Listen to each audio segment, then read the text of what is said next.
Talking Economics, Emerging Scholars. Welcome to the podcast by the Center for Economic Research and Graduate Education, Economics Institute. Welcome to this episode of Talking Economics, Emerging Scholars. Our guest today is Theodor Kouro, one of this year's job market candidates. Theo's research spans behavioral, experimental, and development economics with a particular focus on education economics. In his job market paper, he explores the mechanisms of autonomy in a large-scale natural field experiment on effort provision. This paper earned him the 2023 Young Economist of the Czech Republic award. During his studies, Theo took part in the CERGE-EI student mobility program, spending fall 2023 as a visiting scholar in John List's team at the Kenneth Griffin Department of Economics at the University of Chicago. Welcome, Theo. Thank you very much for inviting me. Before we start with economics, can you maybe clarify where are you from, Theo? Yeah, sure. I'll try to do that in one or two sentences. That's tough. So I'm a Romanian, which means that I'm an ethnic community based in Balkans, and to the best of my knowledge, my origin is as old as the split of the Roman Empire, where a couple of the last people from the Roman Empire who came and based themselves in the Balkans, precisely in the mountains of Pindus in northern Greece, they merged there with the Greek community, and that's this mixture of two worlds, and those are the Aromanians. And my native language is Aromanian, which is a Latin language, close to Italian, Romanian. And but my nationality is Greek. I have also Albanian citizenship. So basically all my great-grandparents were born in Greece, but due to communism, they came one day, beautiful day in Albania, and then the borders were put by the dictator, and they couldn't go back. I see. So this is like a very diverse story. So in the end, you lived your life in Albania. Yeah, we did. Mm-hmm. And so going to your educational background, you did your schools and your education in Albania. Yeah, up to master's degree. So primary school, middle school, secondary school, and university. I did study in Tirana mostly, and then I came to Prague. And so when did you decide to study economics? Well, I had no choice. I had no particular preferences, but somebody close to me at that time sort of challenged me and told me that, if you think you're good at maths, you should study economics. I just took that as a challenge, so I enrolled. I only signed up in that list for economics and for medicine, and medicine was not something I wanted to, but because it was the most challenging sort of field program, I just wanted to know whether with my points and with my performance, whether I was able to get a spot. And I got the last spot in medicine, but I just wanted it there so that I wouldn't be so arrogant and saying that, I just want economics. So it was... Yes, I got first in economics and last in medicine. So, but I only had two. I had only two options. And this was for the bachelor's? Yeah, for the bachelor's. So after high school, you were choosing what to study. So did you know anything about economics? Well, we in the Albanian system, the high school is very diverse in terms of subjects. And we had a subject called economy and one called advanced economy. I don't think I took those subjects seriously, and thanks God I didn't, because then I would like probably what economics would be.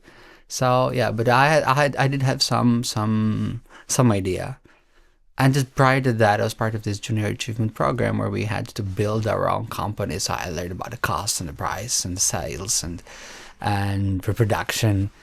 So probably that was just months before I had to make the choice. So maybe I was sort of influenced by that, but that would be more business oriented. Economics more academic. That's what I wanted to say, that the junior achievement is more about business. So it's business administration really, which may lead to a disappointment when you actually end up in economics.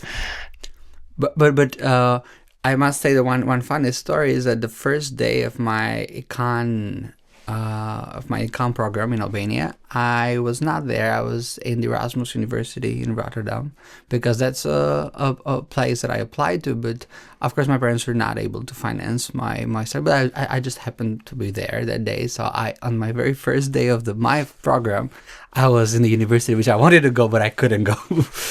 That was a funny story. Free. Okay. So you did bachelor's and master's in economics at the University of Tirana? No, only bachelor's. Only a bachelor's. And afterwards you decided to come to Prague? Yes. To CERGE-EI? Yes. How did you learn about CERGE-EI? Well, in 2015, I was doing a summer school in IS. It's an American summer school happening there. And during that time, I know that CERGE-EI had this training for the teaching fellowship, also the career integration fellowship. So two of my professors were here in Prague. So I met them and they invited me when they had to present their... One had to present the research and somebody had to present a part of the lecture. And then I met Michael Jett. And then I got to learn about CERGE-EI and they told me that they had a program. So just the next year I applied. I mean, I had three options. I just chose Prague. I don't know, just because I came here before. It was a cheaper city than the other two options which I had. So yes, this is how I came to Prague. And so now tell us more about your studies here. What were the main challenges maybe that you had to face? Well, were there any? Yes, of course there were. So let's start. So first, I completed the Master's in Applied Economics, a program that is discontinued now. And I got a couple of scholarships for it. This is why I actually chose Prague, because it was more attractive to me and it was cheaper then also. And of course I came and I told myself that you'll be the worst in the class because you come from not a good background in economics and this guy studied in Prague or in better universities, so you don't know much. So that mindset actually helped me because I started to learn everything from the beginning and that was good. So the challenges were that, I was not used to staying late until 4 a.m. in the old computer lab here and do assignments because the code was running for hours and you needed to deliver it by the deadline. So this was the challenge. Then after that, you want to ask me why I went to the PhD program. Yes. So basically I just felt that I wanted to know more about economics and I still had this intellectual challenge that why these things these postulates which I sort of learned or take them as given, where do they come from? What's the derivation behind those? So this is number one reason. So it was the intellectual challenge and I wanted to know more about economics. Second was research. So I did like doing these research projects in the MA program, and I told myself that fine, suppose that I stop my education here and I do some sort of research in the private sector company and a research organization, and then another Theo, a PhD Theo, would read to that report and say, oh, if he had a PhD, he would have done a better job. So probably, yeah, that is also my own challenge or my own cause. One of the causes that I fight every day, especially myself, is not being mediocre in everything I do. So I thought that the PhD would, and I was right. I think so. I was right. Okay, so you went for the PhD to learn about the background or what is behind all the lessons that you were taught in the master program. Then you focus specifically on behavioral and experimental economics. What made you interested in this field specifically? Well, yeah. I guess initially I wanted to do macro, but then I wanted to do unemployment duration. Then I just enrolled into the course of experimental economics, and I got inspired by the research that I learned there, and specifically by Michal Bauer. And I'm like, oh, this sounds interesting and fascinating. And I did have some experience with field work as an assistant for UNDP. Not the best research we could talk about, but I liked that. Say being in the field and meeting people and interviewing them and well, that was cool. So so it was a good combination of these things that. And I don't know. I felt that I belonged there when I was reading those papers. I'm like, wow, this is beautiful, and I wish I could have done this. So did you know from the start which areas you wanted to focus on specifically? No, you never know. No, you have to try. Yeah, the most important thing is that it has to be novel. I mean, you have to learn these from a very young, from early on in your experience in doing experiments. You have to learn it has to be novel. Otherwise, why should we care? And it's hard to know that. I mean, you have to read a lot of papers, and sometimes it have to be interesting per se. It has to be very related to economics. You don't know that from the very beginning. So it took me a while to get into the charitable giving literature, prosocial behavior literature. So I started with something that I would personally work on now, like gender economics and social norms. But at the time, I think that I was unprepared to justify why we should care about that and why it matters. But now I'm more experienced. Now I can. So you'd be able also to explore these other fields. Absolutely, within experimental economics. So yeah. So how do you think you gained that experience or knowledge? By reading papers, talking to other people, or what? Doing experiments. So how many experiments have you done? No, I've done only two. And now we're close to running the largest one, the third one, this year in 2025. But yeah, it's through experience. I learned a lot by doing, and especially because I'm mostly doing natural field experiments. So it's key is the partnerships that you do in the field, whether it is an NGO or an institute, a government institution or a firm. That matters a lot. So I just understood that once you're able to get these partners on board, that's you did a lot of work by that. And for the projects that at first they seemed very ambitious for me. Now once you get this sort of skills and ability to make things happen, not just have them proposed, now you're like, okay, fine. I mean, I can try it at least. I mean, I am that confident to try it and try to get people on board and tell them, look, I want to do this experiment. I think it helps you as well, but it helps my science as well. So let's collaborate. Yes.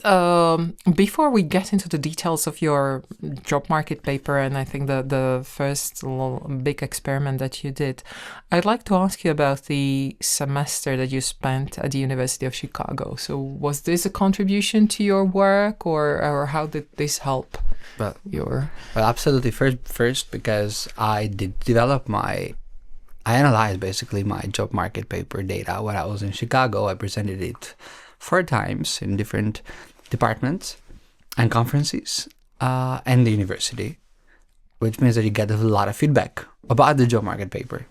And I would attribute a lot to the feedback that I got, the success of the paper.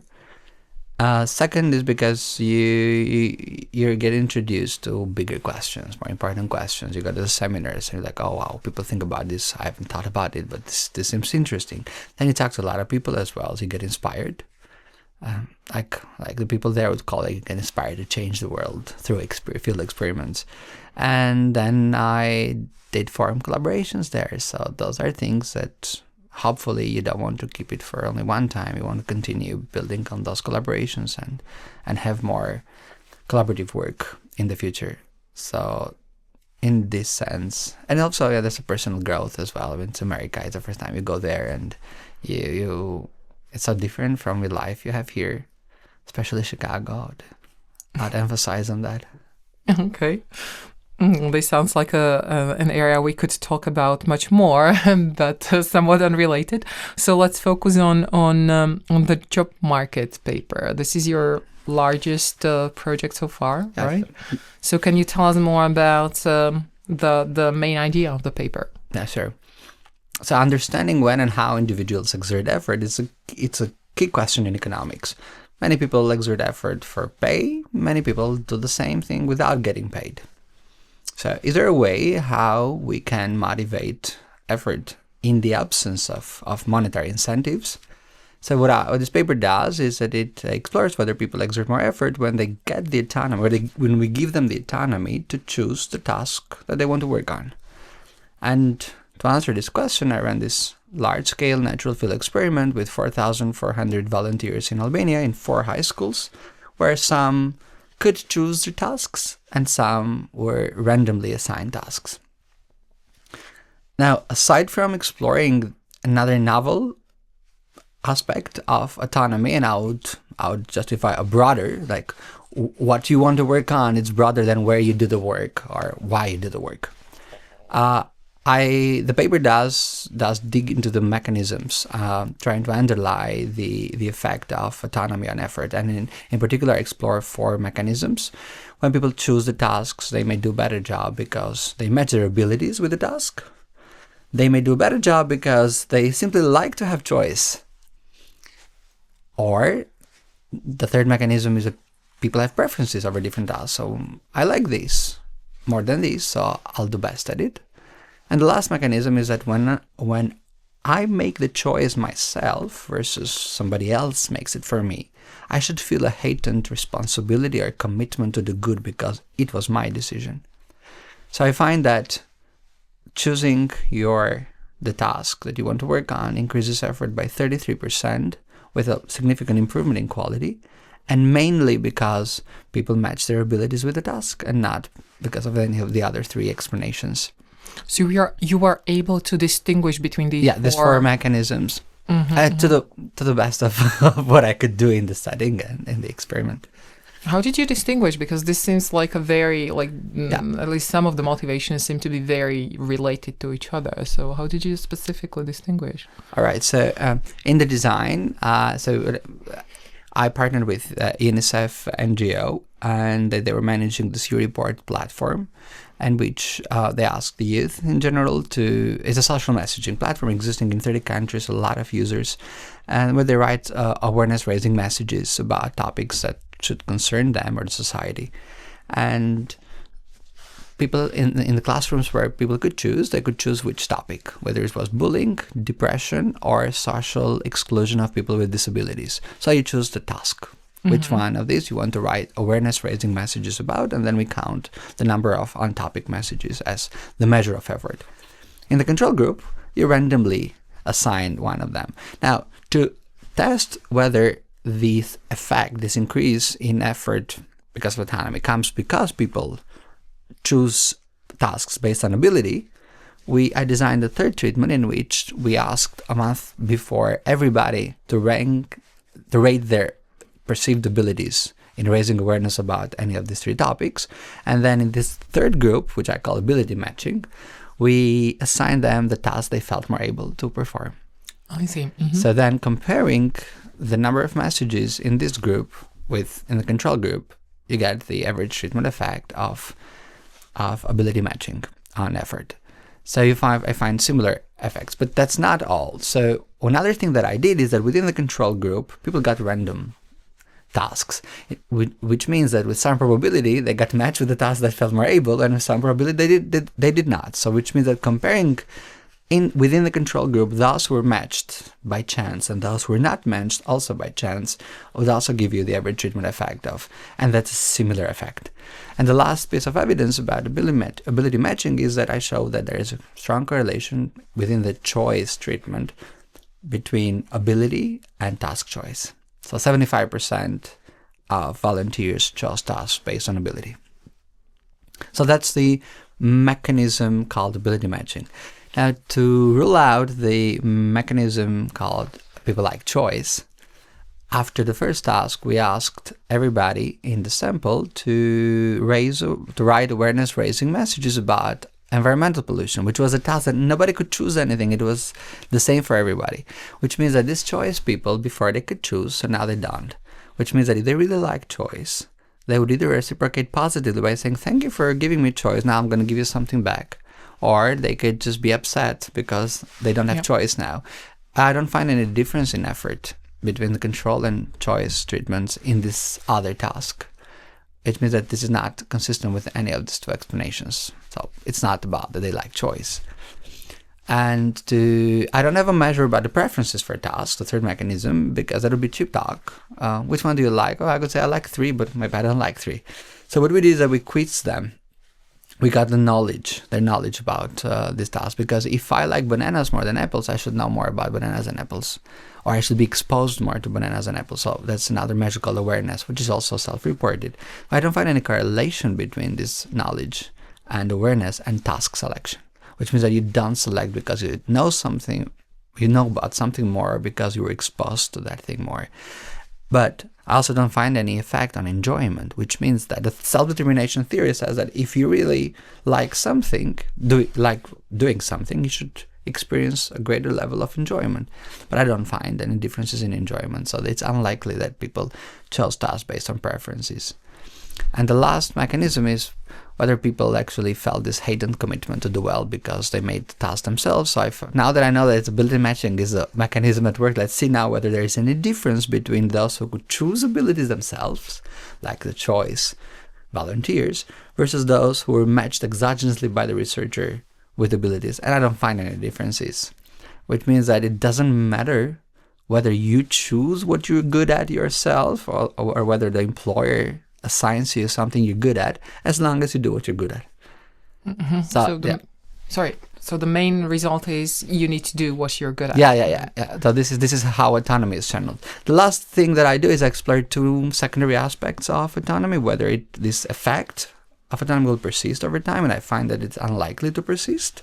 So it's a one-shot thing. And one of the reasons it could be that, which I strongly believe it is because these volunteers are very episodic nowadays. They show one time, but they don't show another time, next time, because they like to explore different options. They have sort of moved from long-term commitment to short-term commitment. And lastly, how does this autonomy affect benchmark with something that we know, such as these monetary rewards, like best volunteer of the month, best employer of the year? So in another treatment, the best volunteer in the classroom gets a prize of 20 euros, which is large for a teenager in Albania. So I find that it is cost effective to incentivize effort in this setting through choice over the task they want to work on, rather than give them random tasks, but the best volunteer gets 20 euros. So you observe that there is a significantly larger... There's no difference, which means that why do you want to pay? No difference. Yeah, there is no difference in effort, which means that why do you want to pay? Where you could simply assign tasks. I mean, you can simply let them assign tasks and you get the same outcome. But also, if you didn't want to let them choose the task because you had them, you just only had one task and there was no option for choosing, you could substitute it by money. Yeah. So I mean, I'll take it a step further and say that the only problem with this autonomy or choice is that suppose that you want all the three tasks to have the same completion rate, but volunteers choose task number 1 and 2, and the third task nobody chooses it. So that's bad for you. You want to maximize the output as a firm, as an NGO, but you can't because this freedom or this lack of flexibility that now goes to the volunteers prevents you from doing that.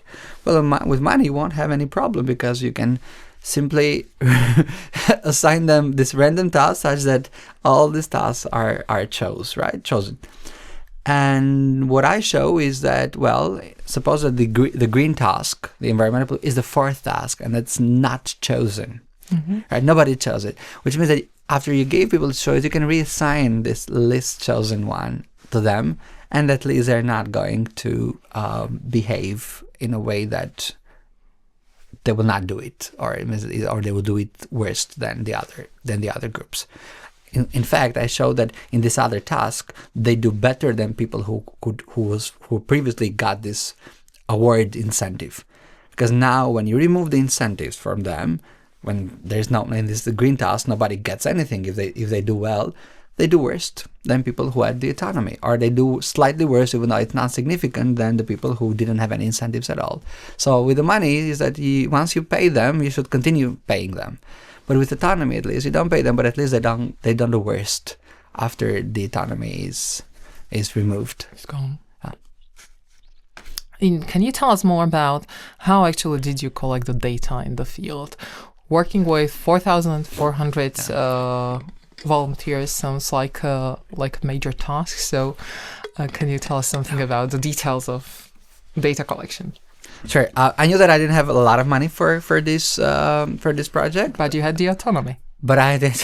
No, I mean, I knew that The only way how we could go to schools is through having some sort of collaboration with the Ministry of Education. And I knew that the report team, like this NGO, they had some contract. They were promoting the platform anytime soon. So the only thing that I need to do is convince the ministry that I get part of this sort of initiative, and I run an experiment during the day that the NGO promotes the platform, because the ministry was very fun. I mean, they were very fine, and they were supporting that.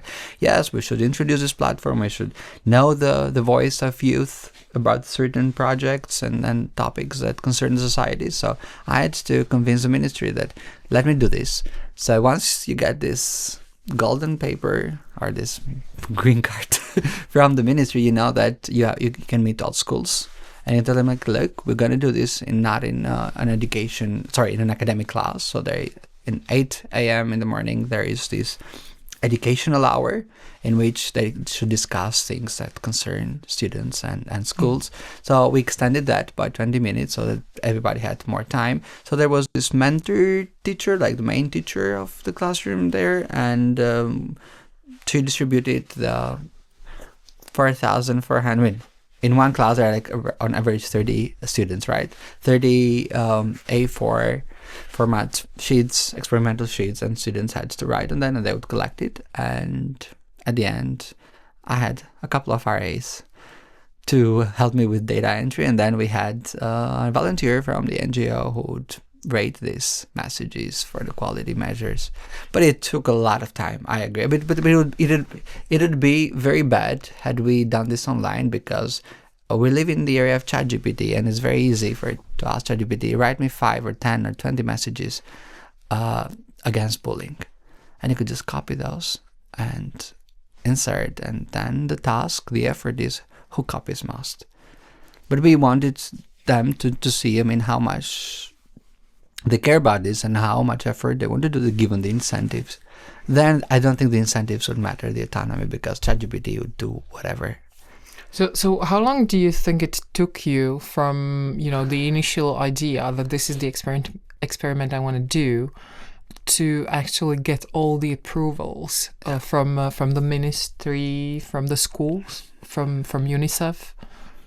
All right, that may sound disappointing, but there could be worse. So I started in 2021 thinking about the idea, right? So that's I thought about it. I did shortly talk also about it during my DW, and then at one point in which I learned about the report, I just said, okay, this is the NGO. So I met them a couple of times. They were very happy to do this with me. But the ministry thing, it lasted a little bit longer than we all thought. But like 6 months since the day of the first application until the Valentine's Day, which they sent me the approval, and then it was all about between me and the schools. So we had to agree on one single day.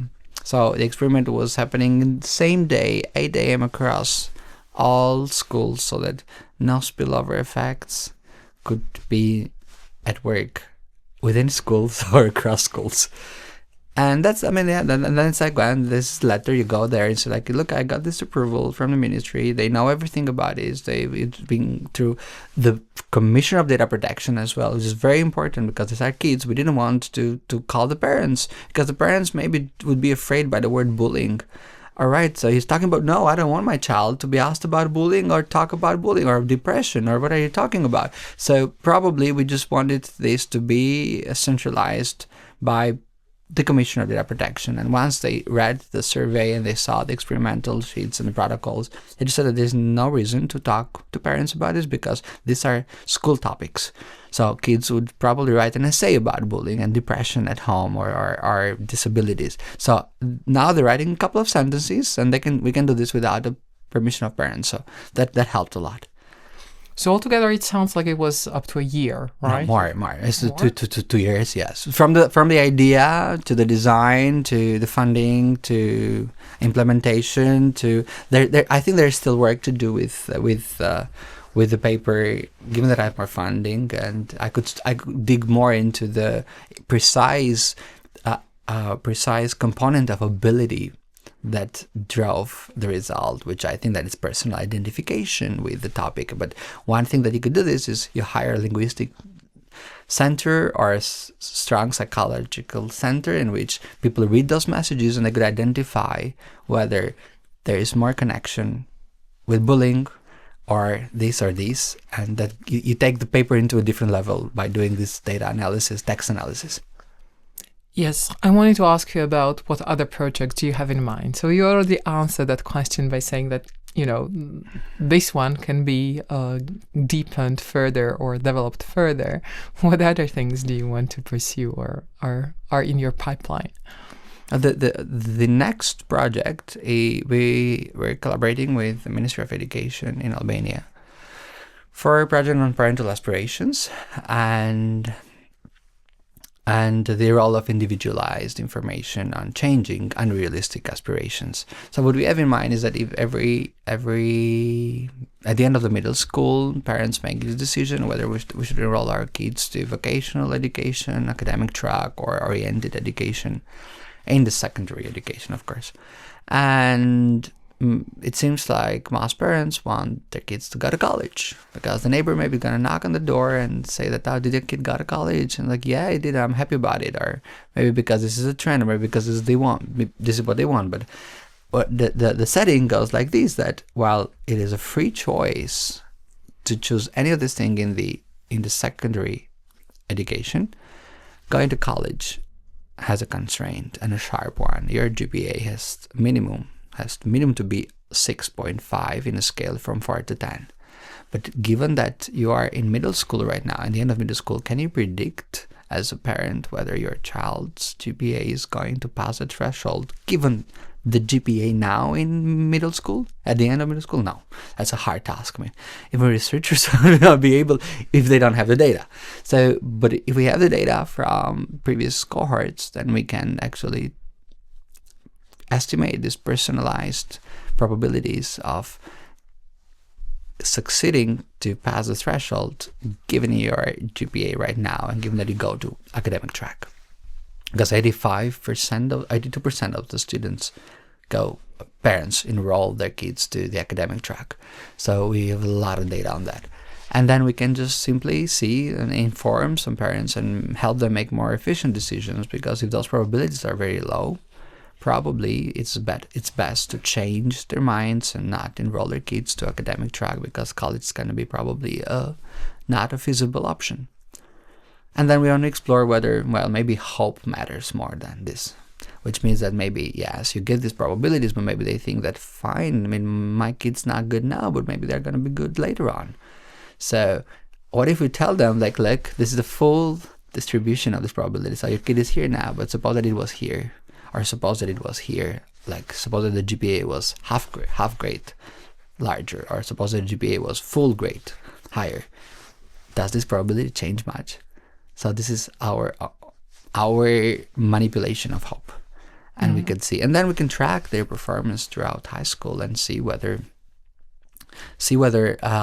this individualized prediction actually helped them get better grades in standardized tests right after middle school, or the full first year in high school. So in which stage are you giving this information to parents? In which years? We're giving them in summer, right before they take their decision. So they take the decision sometime in August. So we want to intervene in June, before vacation starts. Interesting. So this is your this is what you do in education. Are there other projects that you're thinking about, or? But then from this we learn about a new program which is very novel, actually, because we know about these coding language programs happening in high schools, but we don't know much about them in primary schools, much at middle childhood. In Albania, this program also happened in primary schools, but also the last year of kindergarten. So that's beautiful. I mean, it's a gaming-like environment in which you learn how to code through playing games. Okay. Right. So that's sort of personalized given the age and the development and mindset of kids at that time. And what was the scale of this? It's large, 300 schools. Okay. 300 primary school. That's a lot. I mean, and there are 1,200 schools in the country, so you have a lot of control. So